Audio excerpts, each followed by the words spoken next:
Hey everybody, welcome to another edition of Coalitions Getting Coffee during COVID-19.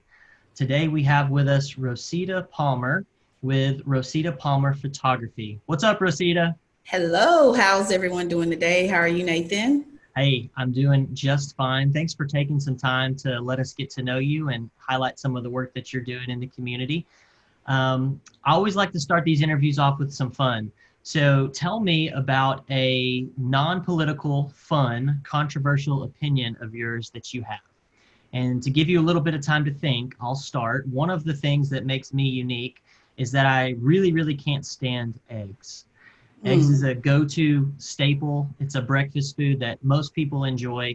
And to be honest, I've warmed up to eggs a little bit over the years as I've matured. But my hatred for eggs goes back to a time when I was small. I was probably second grade, and I had a special Sesame Street cup that was really resigned for me. I was the only one in my family who drank from it. And as I opened up the fridge in my house, I saw my Sesame Street cup with orange juice in it. And I went to take a drink, and lo and behold, it was not orange juice, it was eggs in my Oh, cup. wow. And I don't remember if I swallowed it or spit it out or what happened. I was not close to a sink when it happened. But from that point on, I just decided probably like eggs are not for me. But again, as I said, I've warmed up to them a little bit. If you got some hash browns in them and some sausage and they're all scrambled and some salsa and some things to mask their flavor, and they're just kind of like a protein carrier or something like that, then I'm all for it. So that's mine. What about you? Gotcha. Well, maybe a couple of things. People say it's weird that I eat ketchup, but I won't eat tomatoes. Not sure how that came about, but I will not eat a tomato, but have to have ketchup on a lot of things. Another thing is I'm Black, of course, and I don't eat a lot of soul food. Like when growing up, my mom would cook. She would have to cook something totally different for me, like peas and beans and dressing, chicken and dressing. I didn't eat those things growing up. I recently just started eating chicken and dressing a couple of years ago because my family loves it, everyone in my family. So I tried it one day after cooking it. And now I love it. I love it. But I still don't eat a lot of the main soul foods like chitterlings and neck bones and hog maws and those meatloaf. I just don't eat those things. So a lot of people tell me I'm weird for that. Yeah. Oh, I Yeah. gotcha. I gotcha. Both Yeah. of those are pretty good. I do know some people who like ketchup but don't like tomatoes. And usually the reason for that is A, it's not as sweet, but also there's something about the texture of a tomato that grosses people out. Is that what it is for you? Yeah, I believe that's what it is for me. Yeah. Yeah. It's so bizarre. Food is so weird because I love tomatoes. There's nothing about it that when I bite into it, like I'll even I usually don't bite into it, but I'll slice it and just eat them plain. There's Mm. nothing about the consistency that's gross to me, but you know what? Everybody's got their own thing. I don't like eggs, and I'm sure that's weird to you. Yeah. So, Weird, huh? yeah. So, Rosita, you're a photographer, and I just want to say thank you for the work that you did. We recently you helped us shoot some photos for an ad that's going to be run in the Morris Twin Cinema. I'm really, really excited. It's a combined effort from our work at Next Step with Net Casa, along with Morris County Collaborative. So here in a couple of months, we should be able, whenever hopefully COVID slows down and we're able to go to Mm. the movie theater, you should see an ad that has a social norming message regarding alcohol that most East Texas teens, in fact, don't drink, although the perception is that they do. And you helped us shoot those shots. I'm really excited Right. to get that in theaters. I just want to say thank you for that, You're and very also ask, welcome. yeah, and also ask you a little bit about your work. Like, what drove you to become a photographer? Oh, I've always loved photography since I was a little girl. When I was in fifth grade, I got my very first disposable camera. I don't know if you remember Eckert's. I'm not sure how old you are, I do. but I before remember. CVS, there was Eckert's, and I Yep. would run there every week and buy me a camera and drop the film off and pick it up the next week. So I was in there every week. I just loved it. So I've always had that passion, but as a business, my niece was a senior in high school in 2004, I believe. And we were just playing around with some shots, and some of her friends saw them and wanted me to do theirs. And it just kind of took off from there. I started doing it from 2004 all the way now. I just love it, still love it as much as I did when I was in fifth grade. Yep. That's great. Yeah, I don't have a passion for photography, but I am old enough to remember going to summer camps and having a little disposable camera with me that had 24 shots on it, and Mm, you could take some photos. Who knows of what that you can't even remember when you're little anyway, and then right. I'd give it to your parents and let them do it. At least that's what was the deal for me, and that was always fun getting them printed off and everything. So that's Yeah. cool. I have Um, photos of a little bit of everyone from Pittsburgh, Nathan. yeah. Boxes of photos just out there in storage. Yep. Yep. It is cool having something in your hand. I do like Yeah, that. I have no complaints about the digital, revolution, but there is something cool and nostalgic about having something in your hand that you can hold on to. it is. And a lot of people don't print the digitals anymore. So if you're not on Facebook or on your phone, you won't see them anywhere else. Right, right. Well, you've done some work in the prevention world, right? Tell me a little bit about that. I have. Briefly, I worked for EDCATA out of Longview, Texas, about a year almost. And I would go through schools or go through libraries, just public places, and speak to groups of children or the kids in school about drug prevention and tobacco prevention. Mainly, tobacco was what EDCATA, thrived on and what their mission was. But we did also speak about marijuana and alcohol also. So I would go into the schools, mainly the local schools around here in Pittsburgh and area schools, and just each week teach a different lesson about the effects of tobacco and what they do to your body and mind, and the effects of drugs and alcohol. And we would just speak candidly in the classrooms, normally a health class or an elective, about those things. And it gave me the opportunity to also, something else that I'm very passionate about is just, helping youth out and telling them about my life experiences and just other things in general, just credit, just treating people nice, and showing empathy and things of that nature. So it gave me the opportunity to not only speak about drugs, alcohol, and tobacco, but just life experiences in general. Yeah, that's really cool. I was so excited that Beverly put me in contact with you, and you're local. You're in Pittsburgh, which is in our coverage area. I got to see a little bit of your work online. It looked fantastic. And then when we were Thank taking you. those photos, and you said you had some background in the prevention world, I was like, I've got to get Rosita in the coalition. And one of the things I didn't mention is that you're like our newest member, because I just met you a couple of weeks ago when you shot those photos. And so I once again just want to say thank you for joining us in our work, and I'm excited to see You're what you very bring to the welcome. table. Thanks. Thanks for having me. Hey, life is throwing me a curveball right now. One of the questions I had on the board here was, how has the pandemic affected you personally? And I'm going to answer it first, and that is that having to work from home and not having as much childcare available for Mm. me. So I have a little 2-year-old who's in the room next to me who should be napping, who is crying right now. What I'm going to do is I'm going to push the pause button here on the recording. I'm going to go grab Okay. her, and she can be in on the second half of the conversation. Okay. So you get everybody who gets to watch this gets a special sneak peek for to see my little 2-year-old Nora Jane. So I'll be right back. I'm going to pause this Okay. recording, and I'll see you in just a minute. All right. All right. Thanks, Rosita. We are back, and we are joined by none other than the ever precious Nora Jane. She just turned 2 in May.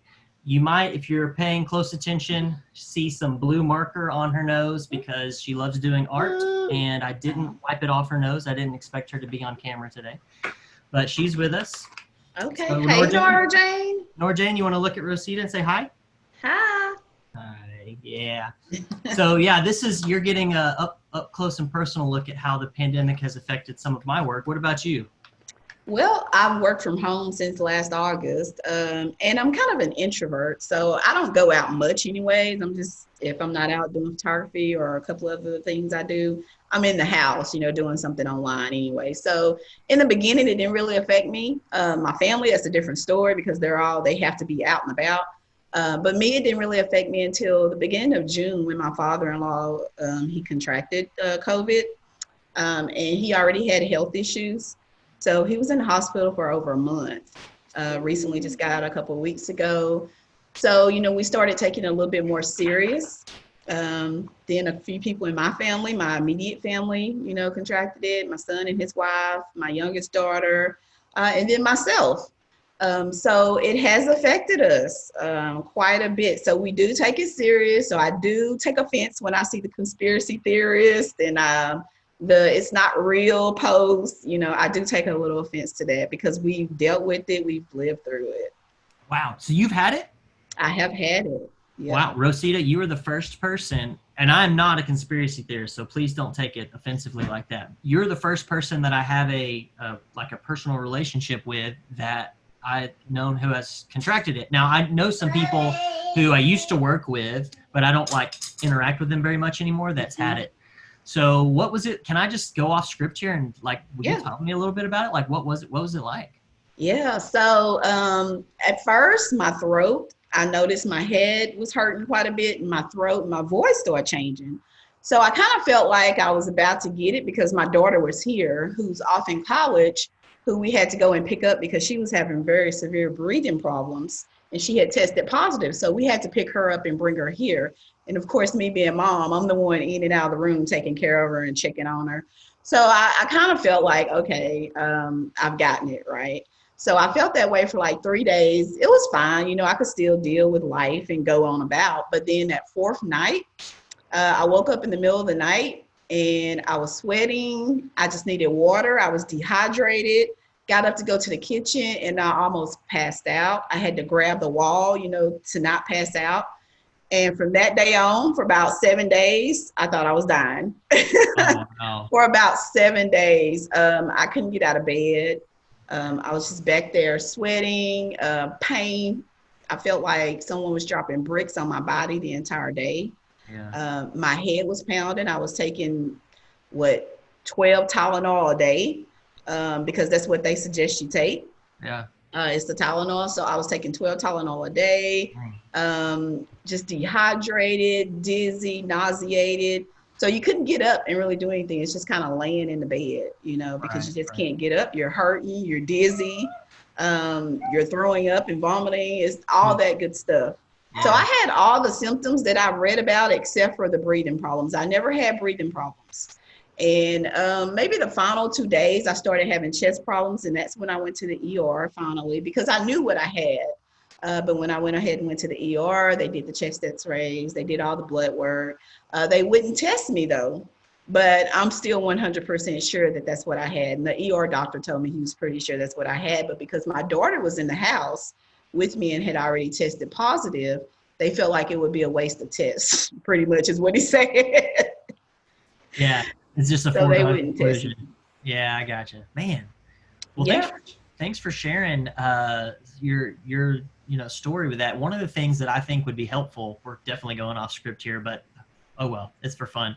Yeah. Is because I do see all sorts of posts, saying that it's not real or that it shouldn't be taken too seriously.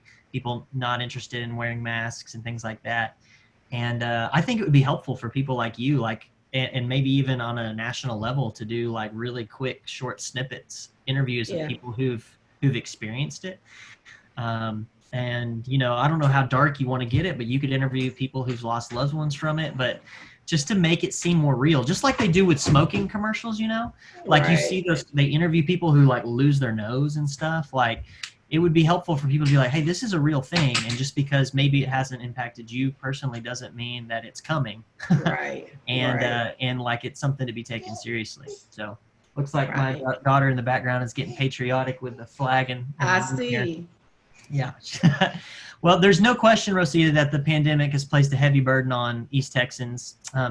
You've experienced it firsthand. But I just wonder if there's a silver lining that you see. Like, is there something that once this is all said and done and COVID-19 is a thing of the past, what do you think we can take from this that can make us better or stronger? I definitely see, like in my community, people doing more to help others.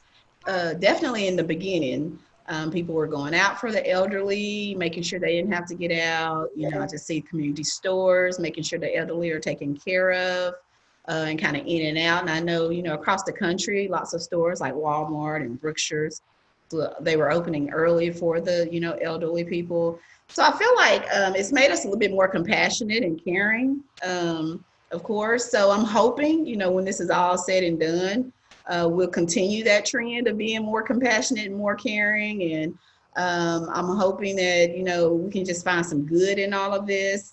I feel like people will be more cautious, like as far as germs and just making sure we're being a little bit more clean and tidy, and maybe flu seasons won't be as bad anymore in the future, because those are still bad. And I'm just hoping maybe this pandemic, by the time flu season comes up, is kind of dead and gone, because who knows what could happen.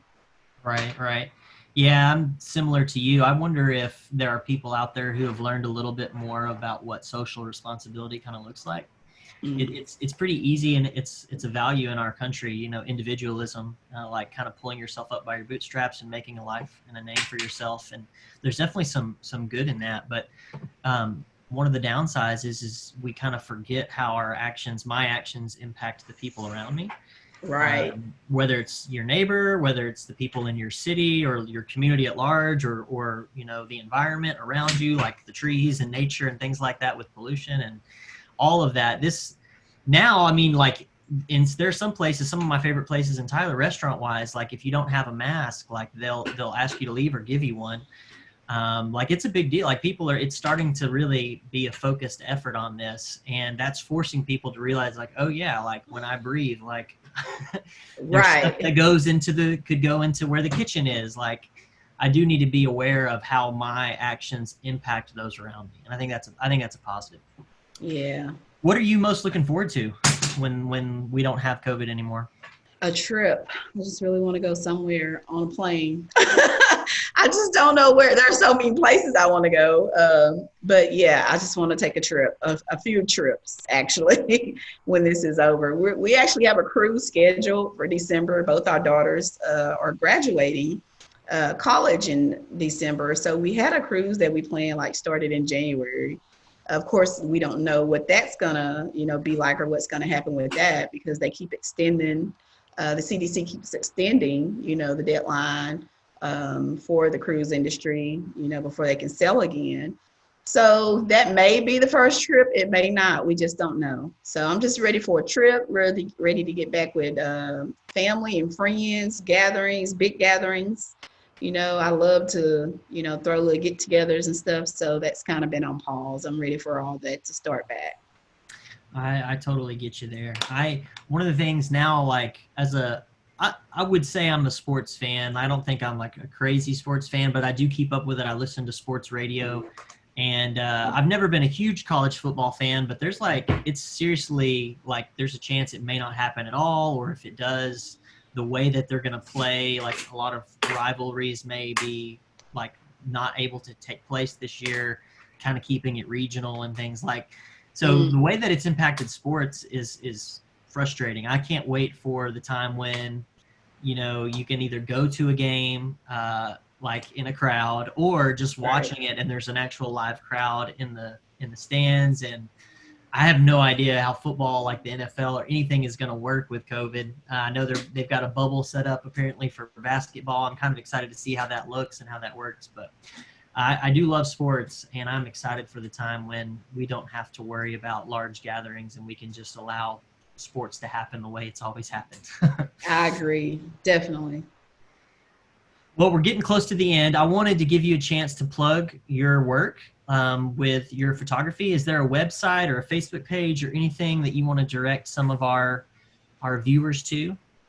Well, sure. I am on Facebook. I am on Instagram. So you can find me on Facebook at Rosita Palmer Photography, and on Instagram at R Palm, like R is for Rosita, Palm, PALM photo on Instagram. Website's been coming for a while. I can do it myself, so I just rather do it and not pay someone, but I procrastinate and take a long time to do things. So, but the website is coming. I'm halfway done with it. You can reach me in any of those spots.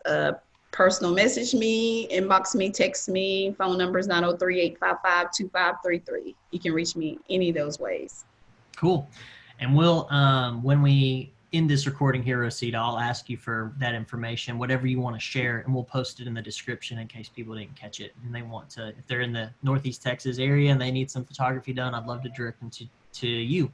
In fact, just so you know, my Facebook profile picture is a picture that Rosita took. So if you're a Facebook friend of mine and you see the photo, it's one that she took. I think it looks pretty cool. All right, so we're gonna close with the last question. I have here some coffee. I know I talked to you earlier, and it's probably a little late for you. Tell me a little bit. Are you a coffee person?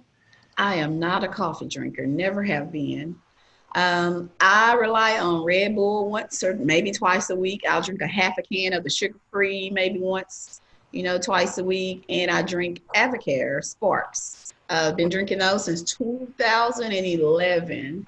And they still do the job for me. A lot of people, they don't, but for me, it still gets the job done. So I still drink them, and they're so healthy, and no stimulants in them, none of that bad stuff. So those two things is what I rely on. I rely on the Red Bull when I really, really have a ton of things to do in a day. Yeah, I gotcha. I've got in mine, I kind of brew my own here mostly in the morning with a Chemex, which is kind of a cool pour over way to brew coffee. And I've got some coffee beans from Brady's Coffee, which is a local place in Tyler. It's actually just down the street from me and my work at Next Step. They are a really cool little coffee shop. They have these gigantic jars full of coffee beans from all across the world. And so this one is from Costa Rica. It's called El Conquistador. I actually really, really like it. It's my first time to get coffee from there. I grind it up, so it's really fresh and do the pour over thing. It's fantastic. And I don't know if you've ever used, since you're not a coffee drinker, you may not, or a hot drink kind of person, but these metal cans, whatever, drinking utensils, they can keep it hot. Like it's still warm. And I made it this morning. So it's crazy that it's not like hot, but it's still warm, which is pretty Still cool. Warm. Okay. Yeah. Well, that's what we've got. Rosita, I appreciate your time today. I wish you the best of luck and your family and all that as we continue to go through the pandemic. I'm glad that you're healthy again and back at work and all that jazz. And hopefully the work that you're doing can just continue to bless Northeast Texas. And I'm also really pumped for the work that you'll be doing, just kind of helping us brainstorm ways to make the community safer for Net Casa in our coverage area. I am too. Can't wait to get started this school year once everything gets back going, however that is. Yeah. Well, thank you for having me, Nathan. You're welcome, Rosita. Have a good one. You too. Bye-bye.